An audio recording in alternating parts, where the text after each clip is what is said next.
प्रश्न नंबर 8वां देखिए, 7वां हम लास्ट में करेंगे। तो 8वें प्रश्न में बोल रखा है कि एक अर्धगोलाकार कटोरा 0.25 सेंटीमीटर मोटी स्टील से बना है। इस कटोरे की आंतरिक त्रिज्या 5 सेंटीमीटर है। कटोरे का बाह्य वक्र पृष्ठीय क्षेत्रफल ज्ञात करो। तो आसान प्रश्न है। तो एक कटोरा है, जैसे मान लो यहाँ पे बना देता हूँ,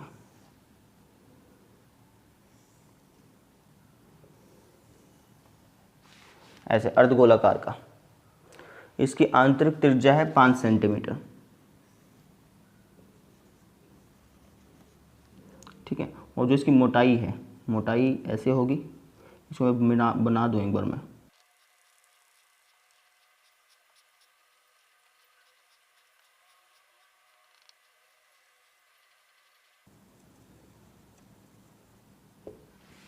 ऐसा कुछ कटोरा है, इसकी मोटाई जो है ये 0.25 सेंटीमीटर है। ये जो मोटाई है ये कितने, 0.25 सेंटीमीटर, सिर्फ इतना भाग है ना। हमसे पूछा है कि इसका बाह्य वक्र पृष्ठीय क्षेत्रफल क्या होगा, मतलब मुझे इसके बाहरी साइड जो है कलर करना है। अब बाह्य पृष्ठीय क्षेत्रफल निकालना है तो मुझे बाह्य त्रिज्या पता होनी चाहिए। ये तो इसने आंतरिक त्रिज्या दी है, तो अपन क्या करेंगे, इस आंतरिक त्रिज्या में मोटाई को जोड़ देंगे। जब मोटाई जुड़ जाएगी इतने भाग में, जब मोटाई जुड़ जाएगी तो ये बाहरी त्रिज्या तो मिल जाएगी। बाहरी त्रिज्या मिलने के बाद आप क्या कर लेंगे, इसका बाह्य वक्र पृष्ठीय क्षेत्रफल निकाल देंगे। समझ में आ गया है ना। तो आप पहले खुद ट्राई कीजिएगा, फिर बाद में देखिएगा। तो मैं यहाँ पे लिख देता हूँ, अर्धगोलाकार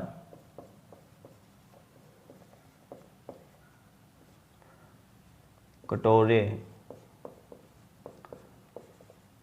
की बाह्य त्रिज्या मतलब R कितनी हो जाएगी, 5 सेंटीमीटर आंतरिक त्रिज्या थी, इसमें हमने 0.25 सेंटीमीटर इसकी मोटाई को जोड़ दिया। अब ये कितना हो गया, 5.25 सेंटीमीटर। ये क्या निकल गया, इसकी बाह्य त्रिज्या, बाहर वाली त्रिज्या है ना। अब मैं निकाल लेता हूँ इसका बाह्य वक्र पृष्ठीय क्षेत्रफल। बाह्य वक्र पृष्ठीय क्षेत्रफल फॉर्मूला है हमारे पास 2πr²। वैल्यू रख देंगे 2 गुणा 22/7 गुणा r की वैल्यू है 5.25 सेंटीमीटर गुणा में 5.25 सेंटीमीटर, ठीक है। 5.25 बोलते हैं वैसे इसको। तो 7×7=49, 3 बच गया, 35 हो गया, 7 पंजा 35, 0.75 आ गया। इनकी गुणा कर लो। जो गुणा करने का आसान तरीका बताता हूँ, 0.75 है ना, इसकी सबसे पहले 2 से गुणा करो। 0.75 का दुगुना 1.50 हो गया, मतलब 1.5 हो गया है ना। 1.5 की आप 22 से गुणा करो, 22 की 1.5 से गुणा करोगे तो कितना आएगा, यह आएगा आपका 22 की 1.5 से, 22 से कम 22, 22 का आधा 11, ऐसे करते हैं। 22 की 1.5 से करनी है ना गुणा, तो 22 से कम 22, 22 का आधा 0.5 मतलब आधा, 22 का आधा 11, गुणा करो तो 33 आएगा। गुणा करके देख लेना, 33 ही आएगा, 33.0 आएगा ऐसे, ठीक है। यानी कि 75 दूनी 0.75 दूनी 1.5, 1.5 की 22 से की तो 33, 33 की 5.25 से कर लो, है ना। ये करनी पड़ेगी आपको।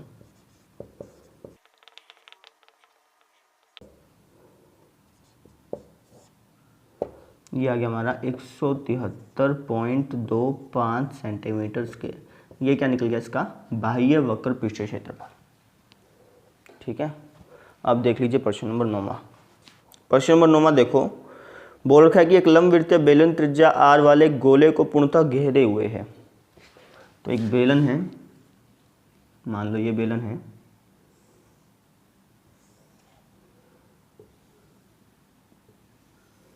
इसके अंदर एक गोला है।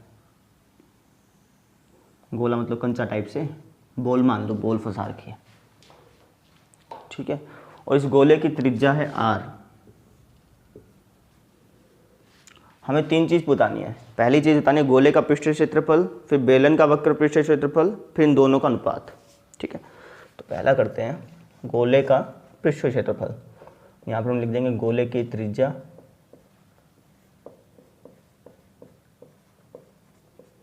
मतलब r। अब त्रिज्या भी कितनी दे रखी है, प्रश्न में कह रखा है कि इसकी त्रिज्या r ही है, तो इसकी त्रिज्या r है तो r ही लिख दिया, ठीक है। फिर हम लिखेंगे गोले का पृष्ठीय क्षेत्रफल। फॉर्मूला क्या होता है, 4πr²। तो 4 इंटू पाई की वैल्यू को तोड़ना मत, पाई का पाई ही रखो, ठीक है। और देखो आर की वैल्यू क्या है, आर की वैल्यू तो आर ही है, तो आर गुणा में आर। मुझे समझ में आ गया ना। हमने पाई की वैल्यू को तोड़ना नहीं है, क्योंकि जो आंसर दे रखा है वो पाई में ही दे रखा है, इसलिए। तो जब तुम इनको सोल्व करोगे तो वापस क्या आएगा आपका, 4πr² ही आएगा। बात समझ में आ गई, ठीक है। अब इसी तरीके से दूसरा भाग निकाल लो। दूसरे में बोल रहा है बेलन का वक्र पृष्ठीय क्षेत्रफल। अब वक्र पृष्ठीय क्षेत्रफल निकालने का फॉर्मूला क्या है बेलन का, 2πrh, यानी एक तो तुम्हारे पास r होनी चाहिए और एक h होनी चाहिए। तो हम यहाँ पे लिख लेते हैं बेलन की त्रिज्या मतलब r। अब बेलन की त्रिज्या कितनी है, ये r है, तो ये भी तो ऑटोमेटिक r ही होगा, है ना, तो ये भी r ही हुआ। बेलन की ऊंचाई मतलब h। अब इसकी ऊंचाई देखो, ऊंचाई निकालने की कोशिश करो, ऊंचाई कैसे निकालोगे, देखो ध्यान से, ये r है ना, तो ये भी क्या होगा, r ही होगा, ऑटोमेटिक की बात है। जैसे कि तुम्हारे पास सर्कल मान लो, वृत्त है तुम्हारे पास, ये अगर त्रिज्या r है तो ये भी त्रिज्या r ही होगी, है ना, चाहे कहीं से नाप लो, ये भी r ही होगी, ये भी r ही होगी। वैसे इसके साथ है, यहाँ से लेकर यहाँ तक अगर r है तो ये भी क्या होगी आपकी r, है ना। ऐसे ही ये भी क्या होगी आपकी r। अब पूरी ऊंचाई क्या होगी इसकी, r + r 2r। बात समझ में आ गई। ये r है, ये भी r है, इन दोनों को जोड़ोगे तो क्या आएगा, 2r आएगा, जो कि इसके क्या है, बेलन की ऊंचाई है। तो अपन लिख देते हैं यहाँ पे r + r बराबर 2r। ऐसे करके लिख देना, टीचर को समझ में आ जाए ये कैसे कराना है, ठीक है। अब निकालो बेलन का कौन सा पृष्ठीय क्षेत्रफल, वक्र पृष्ठीय क्षेत्रफल। फॉर्मूला क्या होता है इसका, 2πrh। 2 का 2, पाई के जगह पाई लिखा, r की वैल्यू क्या है, r की वैल्यू तो r ही है। अच्छा h की वैल्यू क्या है, h की वैल्यू 2r है ना। तो मल्टीप्लाई करते हैं, 2 दूनी 4, है ना, पाई का पाई, r की r से गुणा करोगे तो वापस क्या आएगा r²। ये क्या आ गया आपका बेलन का वक्र पृष्ठीय क्षेत्रफल, है ना। दोनों सेम आए हमारे। अब तीसरे पार्ट में हमसे क्या बोल रहा है कि इन दोनों का क्षेत्रफलों का अनुपात ज्ञात करो। तो कैसे करेंगे, इस आकृति को मिटा देता हूँ यहाँ से, एक बार नोट करना चाहो तो नोट कर लो। देखो तीसरा भाग, तीसरे बोला अनुपात निकालो। अनुपात का मतलब क्या होता है कि उनको बटे में लिख दो, किनको, क्षेत्रफलों को। इसने कहा ना प्राप्त क्षेत्रफलों का अनुपात, तो हम कहेंगे पहले का क्षेत्रफल, पहले का क्षेत्रफल बटे में दूसरे का क्षेत्रफल। समझ में आ गई। लिखना चाहो तो ऐसे ही लिख सकते हो कि भाई गोले का पृष्ठीय क्षेत्रफल बताइए, लेकिन ऐसे भी लिख दो, कोई दिक्कत नहीं है। पहले का क्षेत्रफल क्या है, 4πr² बटे में दूसरे का क्या है, दूसरे का भी सेम है 4πr², है ना। ये हमारा क्या निकलेगा, अनुपात। तो अनुपात हमारा क्या आ गया, अनुपात हमारा आ गया, ये कट के कटा किस पे, 1 पे कटा, यानी 1/1 लिख दें, ठीक है। तो अनुपात क्या हो गया हमारा, 1:1। ये हमारा आंसर आ गया, समझ में आ गया। अब देख लेते हैं प्रश्न नंबर 7वां। प्रश्न नंबर 7वां देखो, इसके अंदर बोल रखा है कि चंद्रमा का व्यास पृथ्वी के व्यास का लगभग 1/4 है, इन दोनों के पृष्ठीय क्षेत्रफलों का अनुपात ज्ञात करो। देखो कैसे करेंगे। तो जैसे है ना, पहले आप मान लो, माना पृथ्वी का व्यास,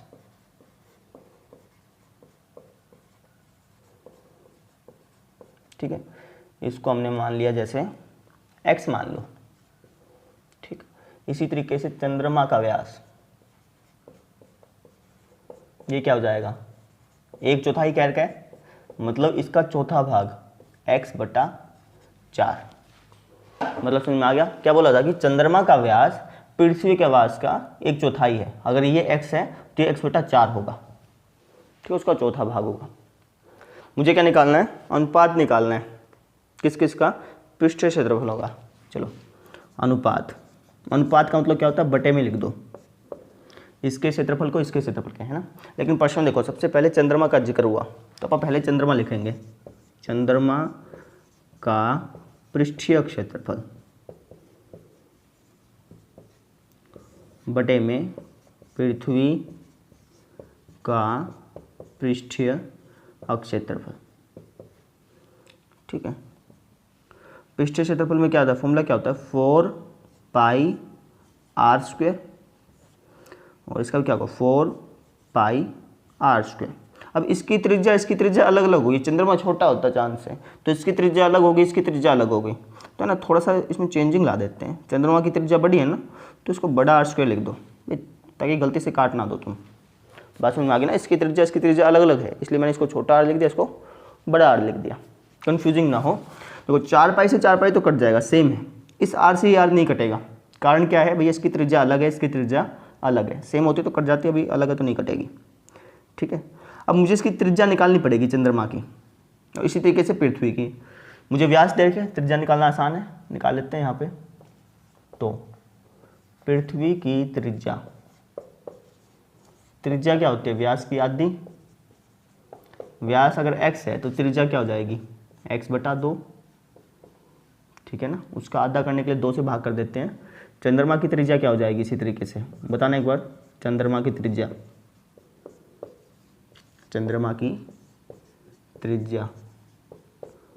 x/8 होगी, x/8 क्यों होगी, समझ लो।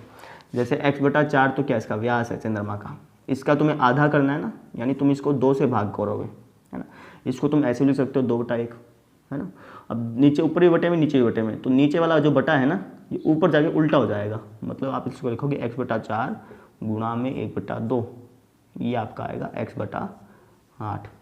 ठीक है, तो x/4 का आधा x/8 होता है।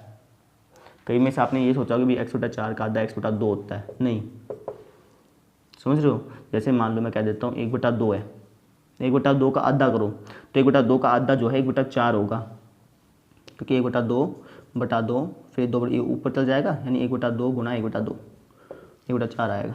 क्यों, देख लो 1/2 जो है भाग करोगे तो 0.5 देगा आपको, 1 को 2 से भाग करोगे तो 0.5 आएगा। ऐसे 1 को 4 से भाग करोगे ना तो 0.25 आएगा। तो बताओ ये बड़ा है कि ये बड़ा है, ऑटोमेटिक बात है ये बड़ा है। जैसे जैसे नीचे वाला जो है वो बढ़ता जाता है ना, तो पूरी वैल्यू छोटी होती जाती है। जैसे 1/8 लिख दिया मैंने, तो 1/8 बड़ा है कि 1/4 बड़ा है, बताना। 1/4 बड़ा है कि 1/8 बड़ा है, 1/4 बड़ा है ना। जैसे जैसे नीचे वाला बढ़ता जाएगा, 8 हो गया, 9 हो गया, 10 हो गया, उतनी ही उसकी वैल्यू छोटी होती जाएगी। ये बड़ा कि ये बड़ा, तो ये बड़ा। छोटा कौन सा है, ये, क्योंकि नीचे वाला बढ़ता जा रहा है। बात समझ में आया। तो इसका मतलब कि x/4 में और x/8 में से कौन सा बड़ा है, x/4। व्यास बड़ा होता है त्रिज्या से। ठीक है, तो ये हमारी त्रिज्या निकल गई। ठीक, वैल्यू रख देते हैं। ये छोटा आर किसको माने, चंद्रमा को ना, तो इसको लिख ही देते हैं, क्यों कन्फ्यूज़ हो। छोटा आर और बड़ा आर। छोटा आर कितना है, x/8, तो x/8 का स्क्वायर बोल रहा है, बटे में बड़ा आर का स्क्वायर। बड़ा आर क्या आपका, x/2 इसका स्क्वायर। ठीक है, अब इसको सॉल्व कर लो, आपका अनुपात निकल जाएगा। ये बात चीज़ समझ में आ गई ना, कि x/4 का आधा करोगे तो x/8 होगा। ठीक है, इस चीज़ को ध्यान में रखना, आगे भी काम आएगा। तो ये आपका हो गया, देखो x का स्क्वायर x² बटे में 8 का स्क्वायर 64, है ना। फिर बड़े बटे का निशान लगा दो। x का स्क्वायर x² बटे में 2 का स्क्वायर 4, हमने स्क्वायर खोल दिया। ऊपर भी बटे में है, नीचे भी बटे में है, तो नीचे वाला जो बटा है ऊपर जाके उल्टा हो जाएगा। बताया था x² बाय 64 गुणा में 4/x², उल्टा हो गया। x² से x² कट गया, 4 एकम 4, 4 एकम 4 और 4 का 24, 1/16 आया, 1/16। तो अनुपात कितना हो गया आपका, 1/16 हो गया। ठीक है, ये थोड़ा सा क्वेश्चन आपको लग सकता है कि अलग सा था, इसलिए जानबूझ के लास्ट में कराया था। ठीक है, वापस समझ लो, इसका व्यास x, चंद्रमा का व्यास x/4, ये तो हमने मान लिया कि इसका x है तो इसका x/4 होगा, क्योंकि प्रश्न में क्या रखा है 1/4 है। फिर हमने क्या किया, त्रिज्या निकाल ली। पृथ्वी की त्रिज्या क्या हो गई, इसकी आधी x का आधा x/2। चंद्रमा की त्रिज्या क्या हो गई, इसकी आधी x/4 का आधा x/8। बताया ना क्यों होता है। फिर हमें अनुपात क्या करना था, चंद्रमा का पृष्ठीय क्षेत्रफल बटा पृथ्वी का पृष्ठीय क्षेत्रफल। वैल्यू रख दी हमने, 4 पाई से 4 पाई तो कट गया, r से r नहीं कटेगा। कारण क्या है कि इसकी त्रिज्या अलग है, इसकी त्रिज्या अलग है, इसलिए हमने क्या किया भैया, काटे ना, इसलिए हमने छोटा r बड़ा r मान लिया कि कन्फ्यूजिंग ना हो, है ना। r1 r2 भी मान सकते हो। तो बस वैल्यू रखी हमने, सोल्व करते गए हमारा आंसर आ गया। ठीक, तो इस तरीके से आपकी एक्सरसाइज ख़त्म हो गई है। कल आप पढ़ेंगे घनाभ का आयतन।